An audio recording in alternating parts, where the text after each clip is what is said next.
does this SUV belong to? It's mine. No, I'm serious. Whose vehicle is this? I just told you it's registered to me. You think I'm dumb enough to believe someone like you owns a Porsche like this? Bodycam footage activates mid-step. Not at the patrol car, already on the pavement, already moving. The frame swings briefly across a wide commercial boulevard before centering on its subject, and what it finds is not what the officer's posture had already decided it would be. The environment is active but unhurried.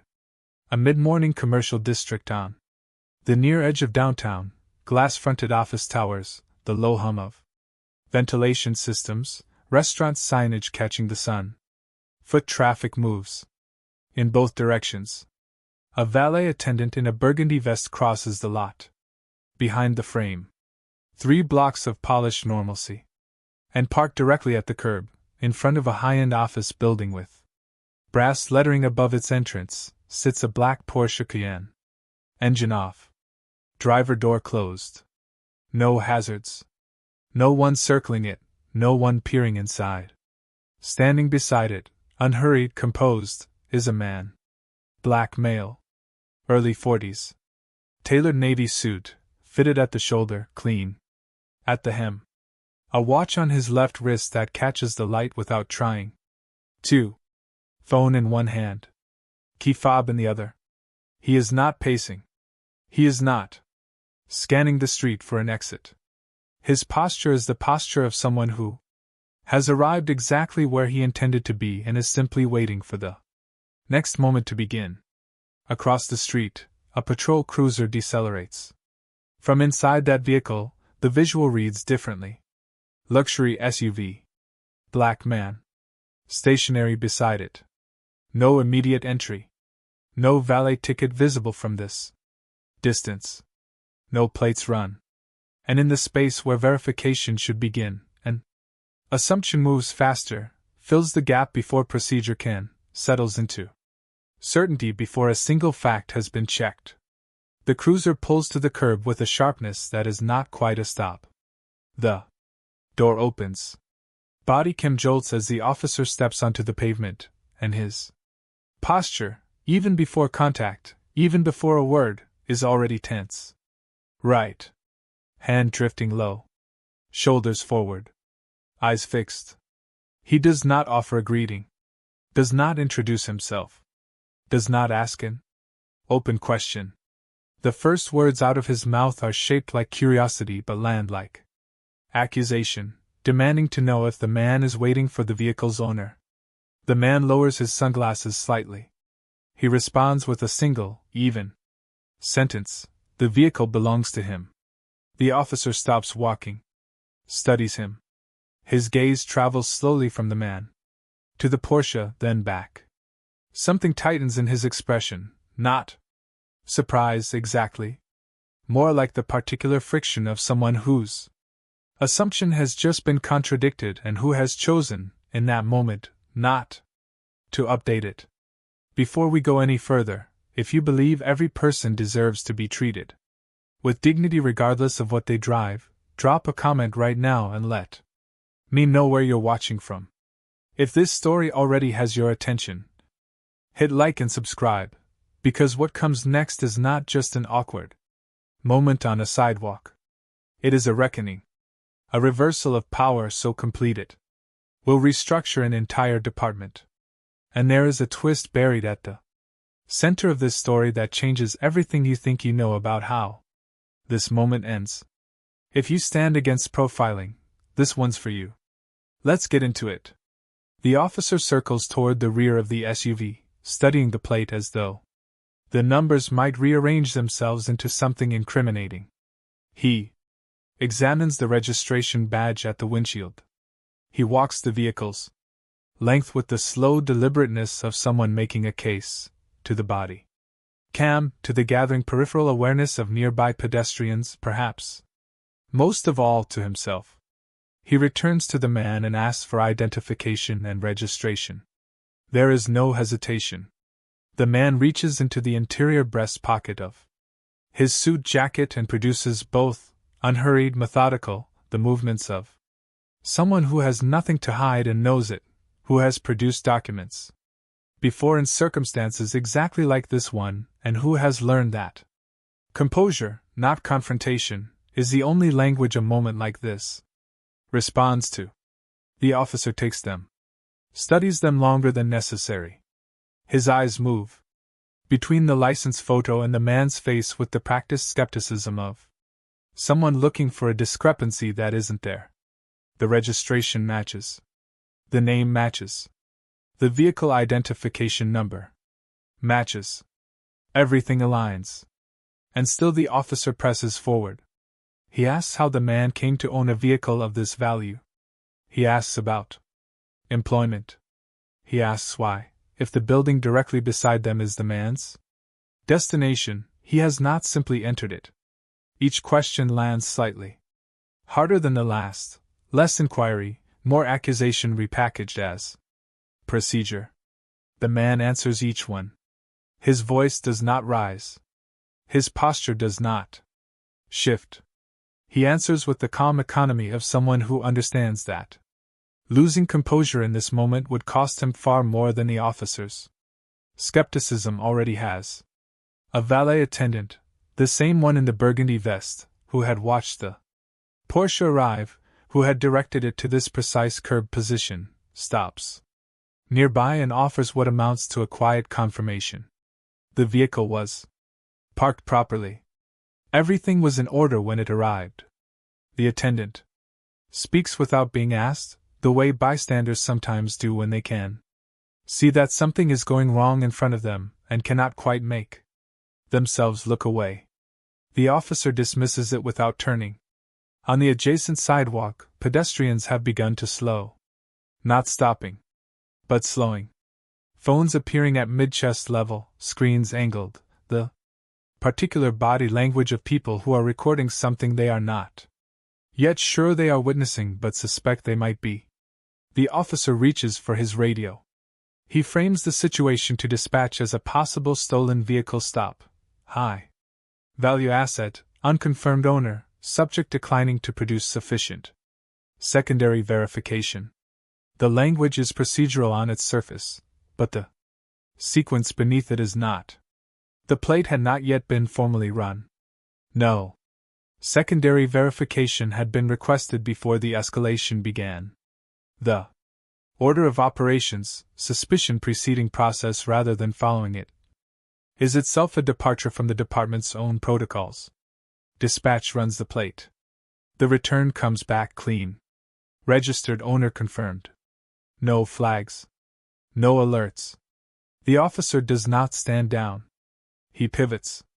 Begins asking again about the executive meeting the man referenced. Who called it, which floor, what time, who can confirm it? His skepticism has simply found a new surface to press against, as though the clean plate check were a technicality rather than a fact, as though the absence of evidence against the man were itself somehow suspicious. 2 backup cruisers arrive with a soft chirp of sirens, not emergency lights. Just the short sound of vehicles pulling into place. The additional officers step out and read the scene quickly. Composed man, valid documents, clean plate return, and a primary officer still pressing forward without an articulable basis to do so. Their expressions are careful, unreadable. But they begin to look at one another in the way partners sometimes do when the situation in front of them does not match the one they were called to. The man, still calm, offers one further piece of context. He explains, without urgency, without performance, as though narrating something already understood, that his presence outside this building is not incidental, that the meeting he is scheduled for is not routine, that he is not there as a visitor, not as an attendee, not as a contractor or a guest. He is there to assume command. The officer stares at him. The backup officers exchange a look. And somewhere behind the bodycam lens, footage continues recording everything. The composure, the skepticism, the valet attendant still hovering at the edge of the frame, and the door of the high-end office building, still closed, still waiting for a man who has already proven who he is and is simply waiting for the world to catch up. The backup officers did not move immediately. They stood at the periphery of the scene and watched, not passively, but with the particular attention of people who are quietly building a record of their own. One of them stepped toward the primary officer and spoke in a measured tone, low enough to stay off the ambient audio, just loud enough to register as concern. He referenced the plate return. He referenced the documents, examined and confirmed. He referenced the absence of any articulable basis to continue the stop.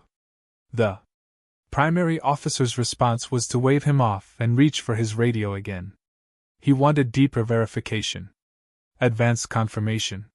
Something beyond what the system had already returned clean twice.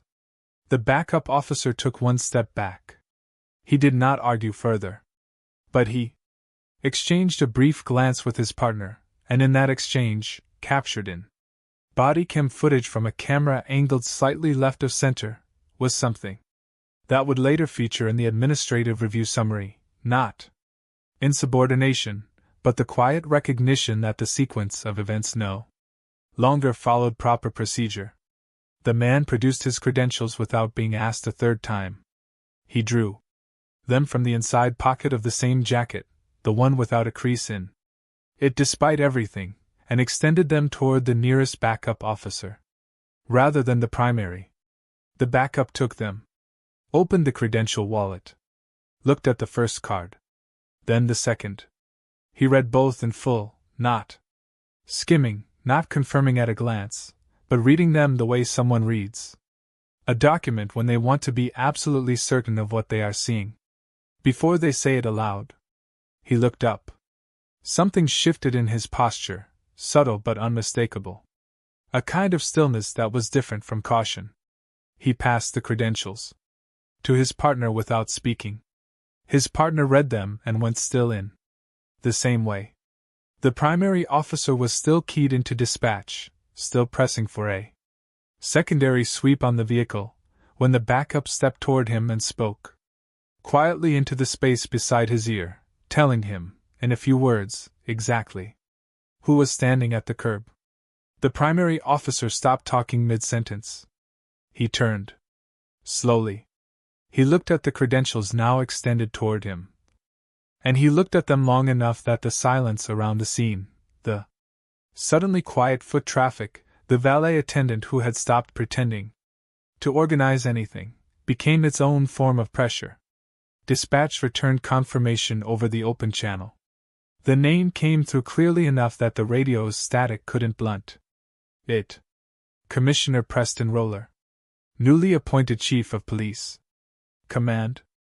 Assumption meeting scheduled that day at Municipal Headquarters, the building whose brass-lettered entrance stood not 30 feet from where they were all currently standing.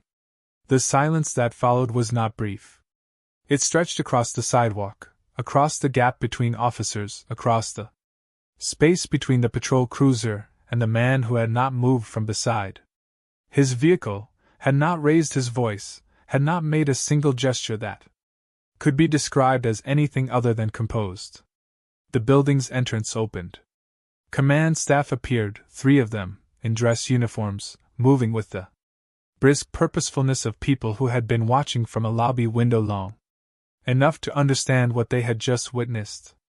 The senior aide descended the front steps, acknowledged Commissioner Roller directly, and offered a brief apology for the delay. The apology was formal, institutional, calibrated to say everything it needed to say without elaborating beyond necessity. 2 others flanked and fell into step beside him. Roller moved toward the entrance without haste, without a backward glance at the officers, without a word directed at the man who had just questioned on bodycam whether someone of his appearance was capable of owning the car parked legally at his feet. The primary officer watched him go. He stood at the curb for a long moment. After the building's door closed, and everything he had said in the preceding minutes, every skeptical remark, every pressing question, every implication that the documentation might be fabricated, that the story might not hold up, that the visual picture on the sidewalk did not match the narrative being offered, all of it was now stored, timestamped, and archived in a camera system he had activated himself at the start of the stop. Do you think the officer realizes the full weight of what just happened? Drop regret in the comments if you believe justice is already unfolding. Or drop reform if you think this moment has the power to change something larger than one career. And share this story, because what comes next goes deeper than a reversal of power. It goes back years, back to a quiet highway stop that a junior detective never forgot, and a policy he wrote in response to it that would one day protect him in exactly this way. A supervisory sergeant arrived within the quarter hour. Not dispatched, she had monitored the radio traffic and made the judgment call to respond herself. She moved methodically, the way experienced supervisors do when they are documenting rather than intervening, clipboard out, bodycam active, speaking to each officer in sequence, and asking open-ended questions designed to capture exactly how the stop had progressed, and why. Nearby civilians had mostly dispersed. But the whispers had already begun. Their own kind of spread, through the foot traffic that had slowed earlier. Through the restaurant staff visible just behind the glass of a neighboring storefront, through the valet attendant who had watched the entire sequence from start to finish and would, within hours, be contacted by the department's civilian review office. Inside the building, Commissioner Roller sat down. He had arrived, as scheduled, at the table where his deputies waited, where the formal documentation of command assumption was laid out in order, where the business of leading a department was ready to begin. He acknowledged the moment briefly, not the sidewalk, not the officer, but the moment, and then he redirected. He instructed his deputies that the review of the incident would proceed through proper channels, procedurally, without personal interference from his office, without escalation beyond what the evidence and the department's own policies required. He was specific about this. The process would govern, not the rank of the person involved, not the visibility of the footage, the process.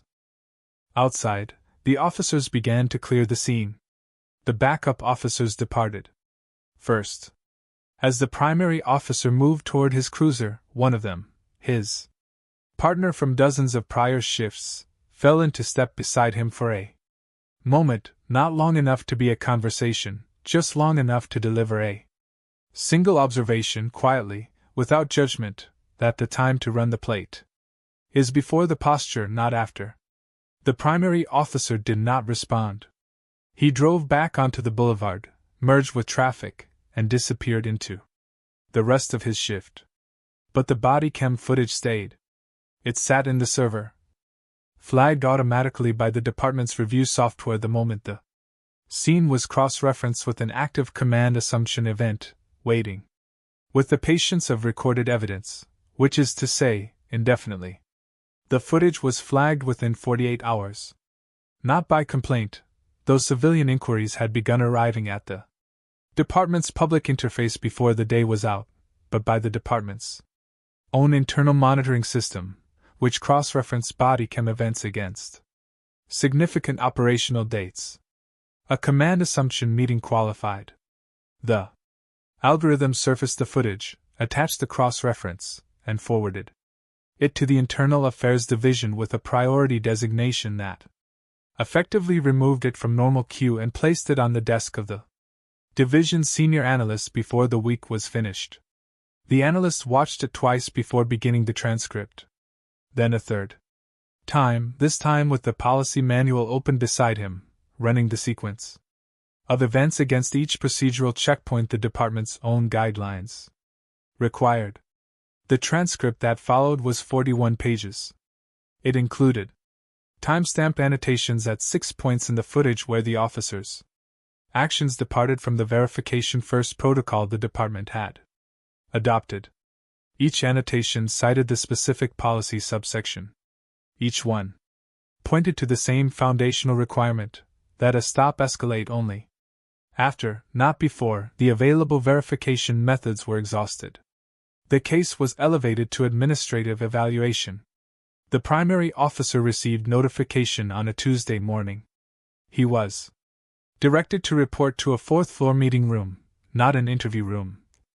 Not a disciplinary chamber, but the kind of administrative space that is deliberately unremarkable, where the furniture is institutional and the air carries the specific stillness of a room where careers have turned on the accuracy of someone's recollection. He entered and sat. Across from him were two senior officers from Internal Affairs and a civilian from the department's bias review unit. They had the transcript. They had the footage. They had the valet attendant's written statement, which had arrived voluntarily. They had the supervisory sergeant's field notes from her on-scene response. They walked through the 41 pages with him. Methodically. Without theater. They did not accuse him of malice. They did not use language that implied intention where pattern was sufficient. They asked about each of the 6 annotated moments, what he had observed, what he had concluded from the observation, and what verification step he had taken before drawing that conclusion. His answers, taken together, formed a picture. It was not a picture of deliberate targeting. It was something more institutional, more familiar, and in many ways more difficult to address, a set of assumptions so naturalized that they had operated below the level of conscious decision, steering the sequence of events before procedure had a chance to intervene. The outcome was delivered in writing within the week. A formal reprimand, attached permanently to his record. Mandatory enrollment in the department's bias recognition and verification protocol training. 36 hours, structured over 6 weeks, with a supervised field evaluation at the conclusion. Temporary reassignment to an administrative role while the training was completed, pending review of his return to patrol. He sat with the written decision for a long time after the meeting ended. Not arguing against it. Not performing contrition. Simply sitting with the particular weight of a moment that could not be undone, only absorbed. The story of how the policy came to exist required going back nearly 2 decades, to a stretch of state highway on a November evening when a man named Roller pulled off the road after a long client meeting and watched from 3 cars back what happened to his father. The elder Roller had been driving for 31 years without incident. He drove a modest sedan, maintained meticulously, plates current, registration clean. He had pulled over at the earliest safe opportunity after the cruisers. Lights appeared behind him, hands visible, window down before the officer reached the door, the choreography of a man who had learned the protocol early and practiced it every time without exception. The stop lasted 40 minutes. There was no cause offered that held up to scrutiny. There was no citation issued at its conclusion. There was only the long deterioration of a drive home into something that required the next several days to quietly recover from, not because anything physically harmful had occurred, but because of the particular exhaustion of being made to prove yourself again to someone who had already decided the answer. The younger Roller was a junior detective at the time. He watched the full 40 minutes from a distance close enough to read the plates of the patrol vehicle. He did not intervene, because intervening, he understood, would have made things worse for his father in ways he could not fully control. He drove his father home instead, said very little, and spent the following 3 days composing something. It began as a memo. It evolved into a proposal. It was submitted through departmental channels with a formal cover letter and a 22-page justification that cited case studies, litigation outcomes, and operational efficiency data alongside the civil rights framework. It was rejected twice. Returned for revision once. Approved in modified form after a third submission, during a departmental reform period that made the environment finally receptive to what he had been arguing for years. The policy that resulted required verification before escalation. It prohibited profiling language. It mandated documentation of the articulable basis for any stop that moved beyond initial contact. It was the same policy, whose 6 subsections now appeared as annotations in a 41-page transcript in the Internal Affairs Division of the department where its author now served as commissioner. The auditors found the connection during a routine documentation review. They were tracing the policy's revision history, standard practice in an administrative case, to determine which version of the guidelines applied. At the time of the incident, and the authorship trail led back through 3 revisions and 2 departmental eras to a junior detective's initial proposal, filed 19 years earlier. The lead auditor flagged it. Read the original proposal. Read the footnote in the cover letter that explained the personal experience that had motivated it. Then read the 41-page transcript again from the beginning, with this context in place. The word she used in her internal notes was foundational, as in the policy that was violated in this incident was foundational to the career of the man the incident was committed against. Commissioner Roller held his first department-wide briefing on a Thursday afternoon, 3 weeks after the incident. The auditorium held 140 officers. He stood at the front without notes. He did not name the officer. He did not describe the specific stop, though. Everyone in the room had heard some version of it. He talked about verification, what it protects, what it prevents, what happens to the institution when it is bypassed in favor of assumption. He showed a segment of anonymized bodycam footage, a composite, adjusted to obscure identifying details, and walked the room through the 6 annotated policy points the way a teacher walks students through a proof, not to condemn, but to make the mechanism visible. He spoke for 22 minutes. He took no questions. He dismissed the room and walked out the same door he had entered. The training module that followed went into rotation within 40 days. It carried no title that referenced the incident directly. It was called, simply, Verification as Practice. It was built around the bodycam footage, the transcript, and the foundational policy document, all of it anonymized. All of it designed to teach through consequence rather than instruction. Meanwhile, the officer who had stood on that sidewalk was completing his 3rd week of mandatory training. He sat in a classroom 3 mornings a week and studied, among other documents, a policy whose 22-page justification described, in careful and impersonal language, the kind of stop he had conducted and what it cost, not just to the person being stopped, but to the institution doing the stopping. He had not yet learned who wrote it. 6 months passed.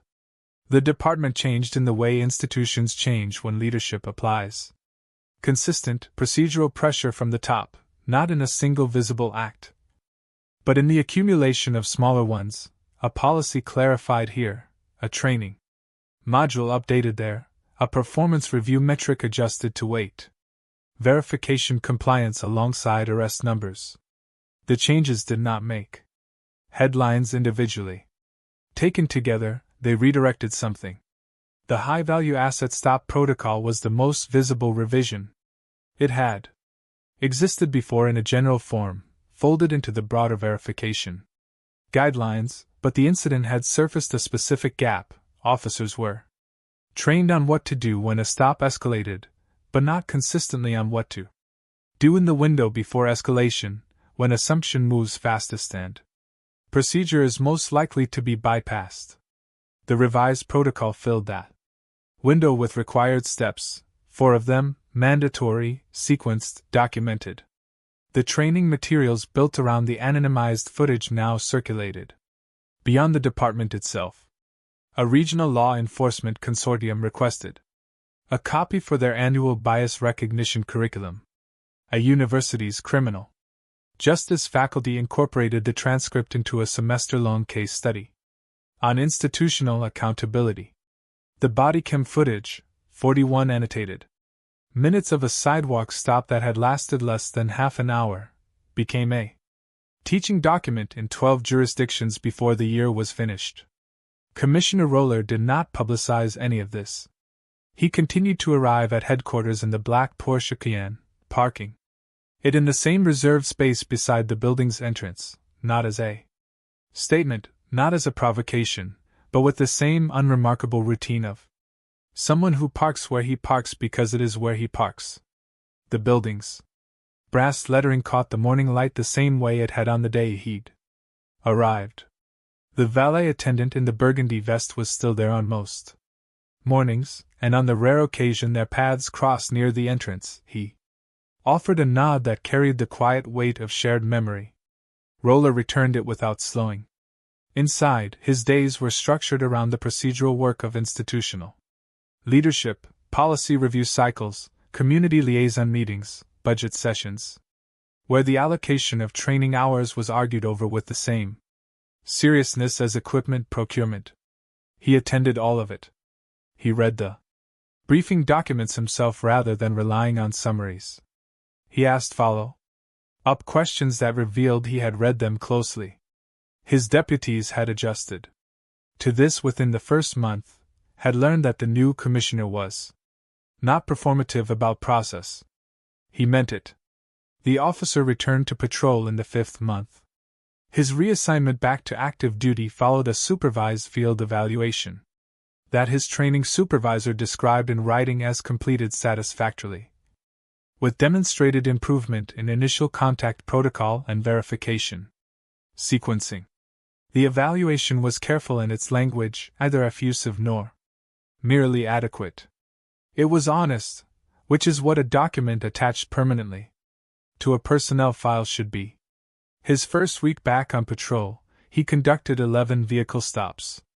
Each one followed the revised protocol. Each one was documented in the new format, with the 4 pre-escalation steps noted and timestamped before any secondary action was taken. 3 of the stops produced nothing. 4 resulted in minor citations properly issued. 2 led to more significant findings processed cleanly and within procedure. The 11th was a mid-morning stop in a commercial district, not the same one, but similar in the way that neighborhoods of that type are similar: glass office towers, foot traffic, a valet operation in front of a building with polished signage, a late model vehicle, premium class, driver standing outside it, talking on a phone, a briefcase on the pavement beside him. The officer ran the plates before opening his door. The registration came back clean. The tags were current. The insurance was confirmed active. He noted all 4 items in sequence, documented the result, and drove on. The interaction lasted 40 seconds. The driver of the vehicle did not look up from his call.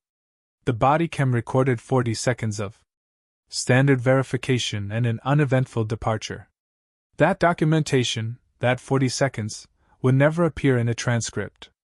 It would never be flagged, reviewed, or discussed in a training module. It would be filed and archived and eventually stored in a server alongside thousands of routine shifts. That was the point. The question that the incident raised, about who is seen as belonging where, and who is required to prove it, did not resolve. Incidents like it continued to occur in other jurisdictions, other cities, other morning commutes on similar sidewalks. The bodycam footage that had become a regional training document was not a solution to something. It was a documentation of something. The distinction mattered to Commissioner Roller, who understood better than most the difference between institutional change and institutional theater. Change was slow. It was procedural. It lived in the 4-step verification protocol and the 36-hour mandatory training and the performance metric that now asked officers to account for what they had confirmed before they escalated rather than after. It lived in the revised language of the policy document, and in the original 22-page proposal archived 3 levels beneath the current version, which described a November highway stop and the 40 minutes a son had spent watching from a distance he couldn't close. His father had never learned about the policy. He'd passed before the 3rd revision cleared departmental approval, before the formal language had been Adopted before the proposal his son had submitted and resubmitted had become something a supervisor could point to in a meeting room and say, "This is what we require, this is why, and this is who wrote it." Roller thought about that sometimes, not with the drama the narrative invited, but with the quieter reality of it. That his father had spent 40 minutes on a roadside shoulder and had driven home without knowing that anything would follow. That he had sat quietly in the passenger seat while his son drove. And they had talked about other things before they got home, the way people do when the thing that happened is too present to address directly. That his father had simply continued, gone back to work, continued driving his meticulously maintained sedan, continued pulling over at the earliest safe opportunity with his hands visible and his window down. And that the son he had raised had taken that 40-minute ordinary injustice and turned it into a document, then into a policy, then into a department mandate, then into a training module circulating in 12 jurisdictions. Not because the system deserved the effort, but because the people inside it did, because the next driver on the next highway shoulder deserved not to spend 40 minutes proving what should have taken 4. Commissioner Preston Roller locked his office on a Thursday evening, took the elevator to the lobby, walked past the brass lettering, and crossed the pavement to his car. He unlocked it with the fob in his right hand. He set his briefcase on the passenger seat. He adjusted the mirror. He drove home. If this story moved you, if you believe that one person's quiet persistence can reshape something larger than themselves, share it. Let it travel further than the 12 jurisdictions where the training module already lives. Subscribe if you want more stories about authority earned, power questioned, and justice that unfolds methodically, not as spectacle, but as the only kind that lasts. Drop legacy in the comments if you made it to the end. And tell us where you're watching from. This story is finished. The work it describes is not